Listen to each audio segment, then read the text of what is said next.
Hidden behind lush tropical forests, hundreds of majestic stone temples dating back as early as the 9th century are scattered in an area of more than 400 square kilometers in northwest Cambodia. In the morning quietness, spires of the surviving temples cast elegant silhouettes against the blue sky, their darkened stone carvings speaking of their past glory. Angkor, Cambodia's architectural marvel and spiritual heart of the Khmer civilization, has always been a mesmerizing experience for the world's visitors with its spirituality, culture, architectural and artistic accomplishments of the ancient times. For several centuries, Angkor was the center of the Khmer Empire, serving as its seat from the 9th to the 15th century. Through centuries of damage by man and nature, many of the site's most iconic legacies have been reduced to ruins. Officially called the Angkor Archaeological Park, the sprawling complex houses scores of internationally renowned temples such as the Angkor Wat, Chao Sai Tevoda and Ta Keo, offering cultural experts and visitors from around the world a precious window into Cambodia's past. Since the 1990s, architects, engineers and archaeologists from around the world have been trying to restore these symbols of the ancient civilization. Among them is 45-year-old Jin Zhaoyu from China, a gifted scholar whose fervor for cultural preservation has brought him to the awe-inspiring landscapes of Cambodia, on a quest to breathe life into the forgotten echoes of a distant kingdom.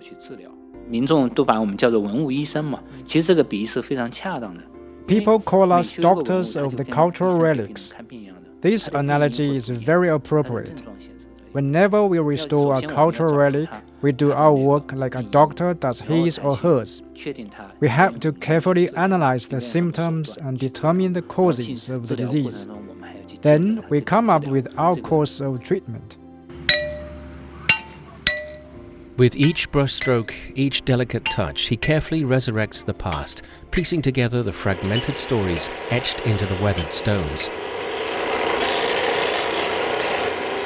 Years of hard and smart work by Jin and his colleagues have revived the former glory of the Angkor monument.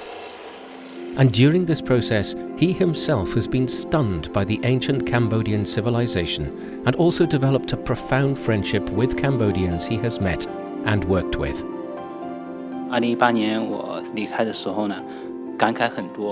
When I left Ta Keo in 2018, I had many thoughts and emotions. I had developed a deep affinity with the temple and the local people during my 6 years working there.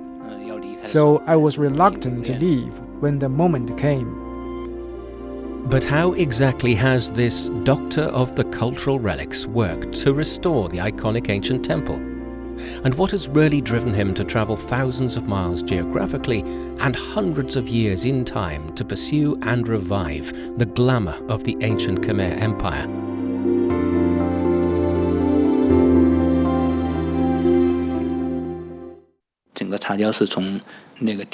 As a cultural relics expert from the China Academy of Cultural Heritage, Jin Zhaoyu stood on the steps of the Ta Keo Temple on a hot day in 2013. He instantly felt the wisdom and ingenuity of the ancient Cambodians. Ta Keo looks like a temple mountain. It was built on a 5-story foundation with one layer higher than the other. It rises from the ground for 43 meters. It's a marvelous achievement for the ancient Cambodians to build such a complex and grand building. I was captivated by its beauty and grandeur and felt honored to get involved in its restoration. The Temple of Ta Keo, which means the Tower of Crystal, is located in the central zone of the Angkor Archaeological Park. Dating back to the late 10th century, Ta Keo was built as the state temple of the Khmer Empire, which was a powerful state in Southeast Asia, lasting from the 9th to the 15th century. The Khmer Empire covered much of what today is Cambodia, Thailand, Laos, and southern Vietnam. Being dedicated to Hinduism, the pyramid-shaped Ta Keo Temple was intended to represent Mount Meru, the mountain that is deemed the center of the world in Hindu mythology. The temple occupies 46,000 square meters, which is larger than 2 football pitches.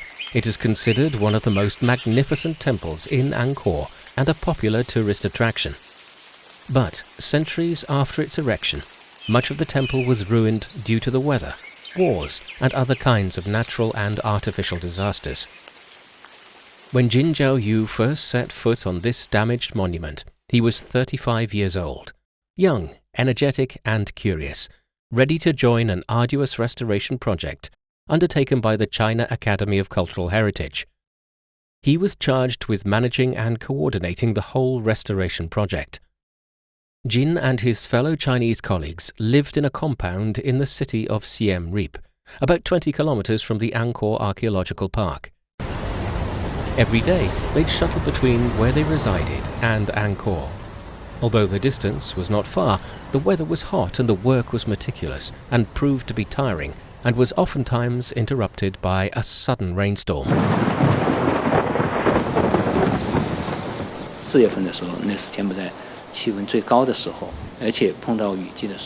The hottest days were in April. In the rainy season, a downpour could occur anytime. Such high temperatures and high humidity posed a challenge to our outdoor restoration work, and we had to adjust our work schedule accordingly. Keeping a detailed day-to-day record about the temple and the restoration project was meticulous but crucial to the restoration work.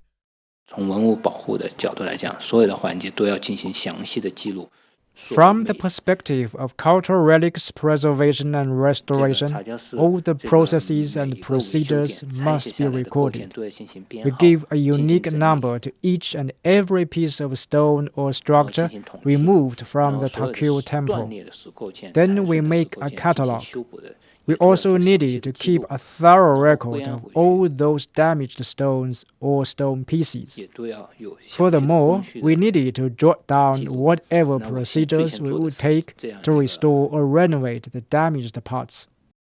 He admits that often repetitive and tiring work required him to be particularly patient. There must be no mistakes in my records. As for the damaged stones we removed from the temple, they all had to be put back to their original places in the later stages of restoration. So reliable, thorough records would ensure we would not misplace them. Jin Zhaoyu explains that sandstone is the main building material for the Ta Keo Temple and other buildings in Angkor. The physical characteristics of sandstone mean that each piece is different, unlike standard bricks. And this posed one of the biggest challenges for restorers, as they had to sift through thousands of fallen stones and put them back. If the fallen stones had been carved, then the carvings helped us put them back in their rightful places. But many stones of the Ta Keo Temple were uncarved, and this posed a great challenge for us. The Ta Keo Temple was actually an unfinished project. Originally, the undecorated temple was supposed to be one of the finest of Angkor's structures. Lightning struck it after its main structures were erected. Seeing this as a bad omen, the ancient Khmer rulers stopped decorating it, thus leaving many of the stones uncarved. Jin and his colleagues spent much time in making drawings or building three-dimensional models of the fallen stones in order to match them with each other. During this time-consuming process of restoration, Jin was amazed by the masonry work done by the ancient Cambodian builders.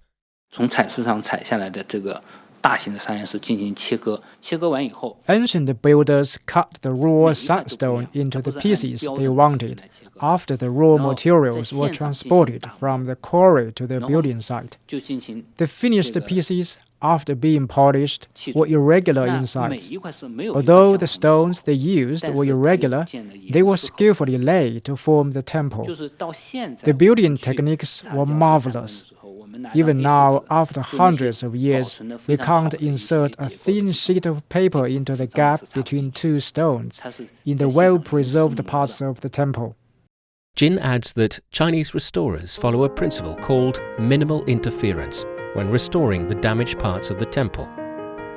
They avoid breaking apart or the dissembling of an ancient structure and keep the addition of new stones to a minimum. This principle has been a consensus among Chinese cultural relics experts, and it is in line with the ICC Angkor Charter, a detailed list of principles and rules guiding the international restoration work at Angkor. The ICC Angkor is an international coordinating mechanism for the assistance provided by different countries and organizations for the safeguarding and development of the historical site of Angkor. In addition to the Chinese team, other restoration groups have included those from France, Japan, and the United States. The Angkor relics were inscribed onto the World Heritage List in 1992. 1 year later, the UN Cultural Agency UNESCO initiated a long-term and ambitious international program for the safeguarding of the Angkor historical site. Then, in 1995, the Cambodian government established the Apsara, which has been in charge of protecting the site and developing the Angkor region. At the invitation of Cambodia, China is among the first batch of countries to join the International Restoration and Protection Program for Angkor.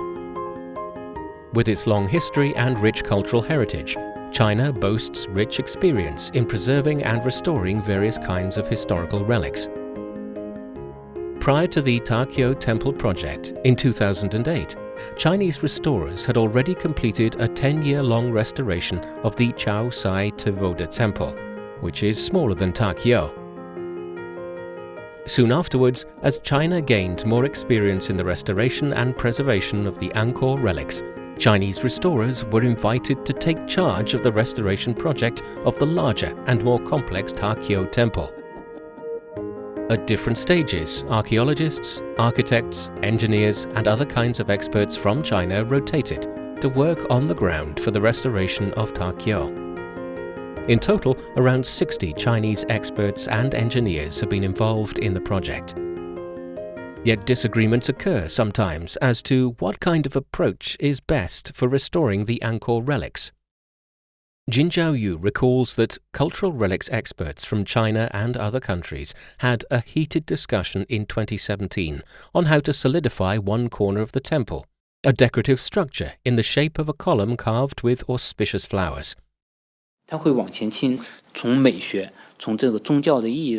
The pediment leans forward as required by religious and aesthetic needs. With the passage of time, such a leaning structure is very prone to collapse. It's a challenge for restorers to come up with a plan to both solidify it and avoid secondary damage. Previously, restoration teams from other countries drilled holes into the structure and then used steel bars and glue to connect the different layers of stones. But Chinese restorers doubted this was a good method. We contended that drilling steel bars into the pediment may crumble the stones.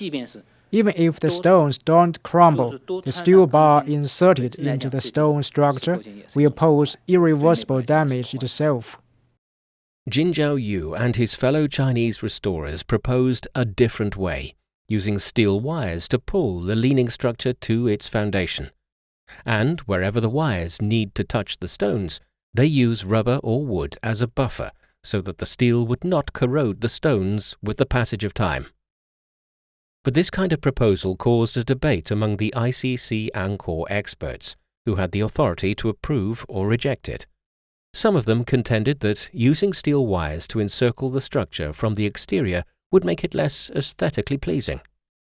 To persuade those experts, the Chinese patiently explained the advantage of their proposal. We told them that drilling steel bars posed immediate damage to the structure. Furthermore, the use of glue made of epoxy resin was also questionable. As time passed, this material may not be deemed to be a good one. So our proposal, based on the principle of minimum interference, try to avoid using this new material and just preserve the stone structure as it was. And we believed that future restorers may come up with a better restoration solution. At present, we restorers just needed to preserve it and leave it to future generations to solve. The Chinese rejection of epoxy resin glue is based on their experience of using it in the restoration of many ancient buildings within China.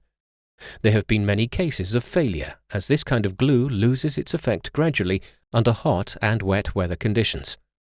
那这种新材料使用，其实我们也是要边用边看边试验。 When it comes to the use of new materials, we have to adopt an experimental view and monitor its effectiveness.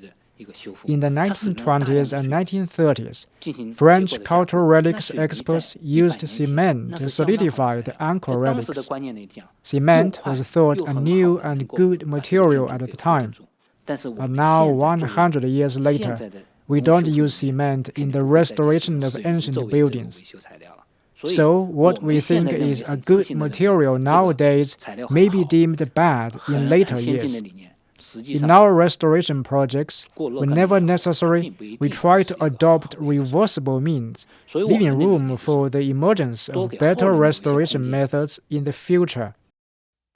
Eventually, the Chinese proposal won the approval of the ICC Angkor, and the whole restoration project for the Ta Keo Temple ended successfully in 2018. Hang Piu, General Director of the Apsara National Authority, the Cambodian government agency managing the Angkor relics, speaks highly of the work done by Chinese restorers.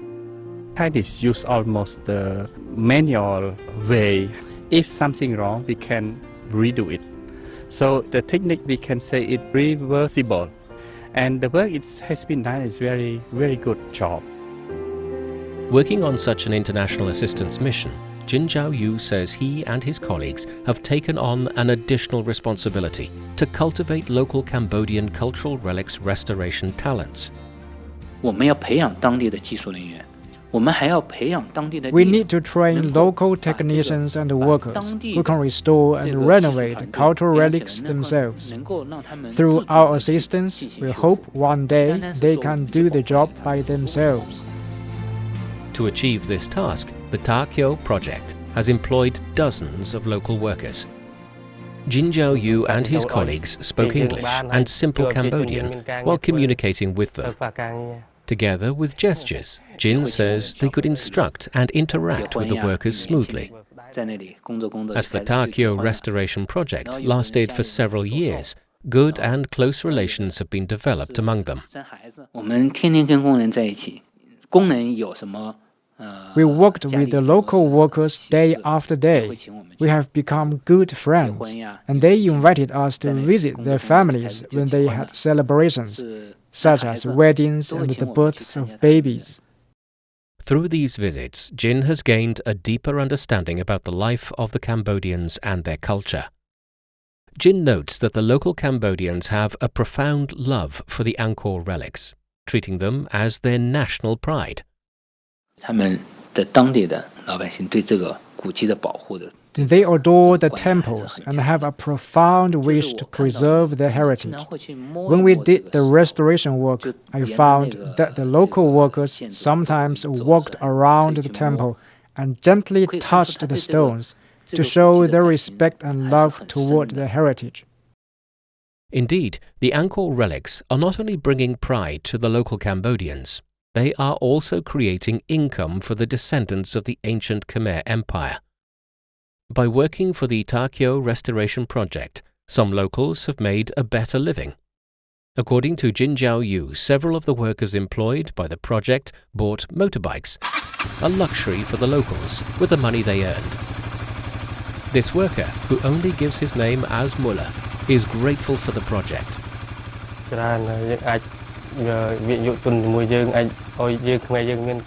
The Chinese-funded restoration project has helped me a lot. I have made a good earning by working for it. Besides a good income, the workers have gained crucial techniques and have been sought after and employed by other restoration teams. As the restoration work progresses, the Angkor relics gradually regain their former splendor, drawing an increasing number of tourists from around the world, especially China. 我记得我刚去的时候，13年的时候，那个时候排在第一的还是越南的游客。In 2013, when I first came to Cambodia, the largest groups of international tourists visiting Angkor were from Vietnam and South Korea. But gradually, the number of tourists from China overtook them. This has much to do with our restoration project. Many Chinese were aware we were doing relics restoration here, and this played a role in setting up their travel plan. When they did come to Cambodia and see Chinese experts restoring Cambodian temples in Angkor, Chinese tourists were very excited. Yes, for tourists, the Angkor relics mean excitement and an experience of an exotic culture. For the Cambodians living around it, they mean heritage and butter and bread. Kun Sa Vit, a local villager, earns a living by selling fruit and bottled water to tourists visiting the Angkor temples. This small business is very important for me. Although what I earn is little, it can support my family and alleviate the financial burden of my husband. I hope more tourists will be able to come here and bring better income to us. According to a plan released by the Cambodian Ministry of Tourism, Siem Reap province, where the Angkor relics are situated, is expected to welcome 7.5 million international tourists annually in the next 2 years. The booming tourism sector is forecast to generate 940,000 jobs for local Cambodians and bring in $6 billion. Jin Zhaoyu's wife, Xie Ting, has been one of those international tourists visiting Angkor. The Angkor temples filled me with a feeling of majesty and grandeur. What has impressed me most are the enigmatic stone sculptures of smiling faces. She was not only fascinated by the wonders of the Khmer relics during her visit there in 2017, but more importantly, got a deeper sense of the meaning of her husband's work, during which they had to endure long-time separation and the hardship it brought. 从我爱人来讲，他也是支持我的，虽然偶尔会有一些抱怨。 My wife has given me a lot of support. Of course, in the beginning, she complained that she had to take care of our baby on her own. But after she visited the Angkor relics herself, she got a better understanding of the meaning of my work. 在那个室外做这个文物施工，看到他工作也很辛苦。 I saw him working hard outdoors in the hot tropical weather during my visit to Cambodia. He had to climb up and down the tall temple of Ta Keo again and again in his restoration work. I was deeply touched by this scene. I could see his devotion and love for his work. As his wife, I am willing to give him my full support. To thank their great work on the restoration of the Ta Keo Temple, the Cambodian government bestowed upon Jin a high honor. On December the 16th, 2022, Cambodian Deputy Prime Minister Men Sam An presented the Knight Class Medal to the Chinese restorer. At the award ceremony, Cambodian officials highly praised the contribution of the Chinese experts to the restoration of the Angkor relics, saying they were very professional, effective and outstanding. As a sign of its profound trust in China and Chinese restorers, the Cambodian government commissioned the Chinese to restore the royal palace of Angkor Thom in 2018, when the Ta Keo project ended. The new restoration project is much more massive and complex than the restoration of Ta Keo. It started in 2019 and will last for more than a decade. As humble as ever, Jin Zhaoyu accepts the Knight Class Medal and the Cambodians' trust in him and his colleagues as both a confirmation of their hard work and encouragement for them to work even harder in the realm of cultural relics restoration around the world. After the Ta Keo project ended, Jin still maintains contact with friends he had made in Cambodia. From these friends, Jin Zhaoyu often receives new photos of the Angkor relics, reminding him of the splendor of the ancient Khmer Empire and the good old days he has spent in Cambodia as a restorer. Now, still in his prime, Jin frequently travels around the world, visiting and working at various cultural and historical sites. As ever, he devotes himself to his beloved work of preserving and restoring the legacies of human civilizations, whether they are from Asia, Europe, Africa, or the Americas.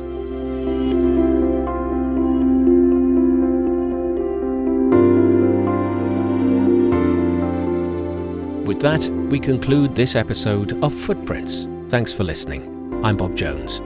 If you're interested in hearing more about the lives of ordinary but incredible people in China, follow us on Apple Podcasts. Just key in Footprints and you can find more stories anytime, anywhere.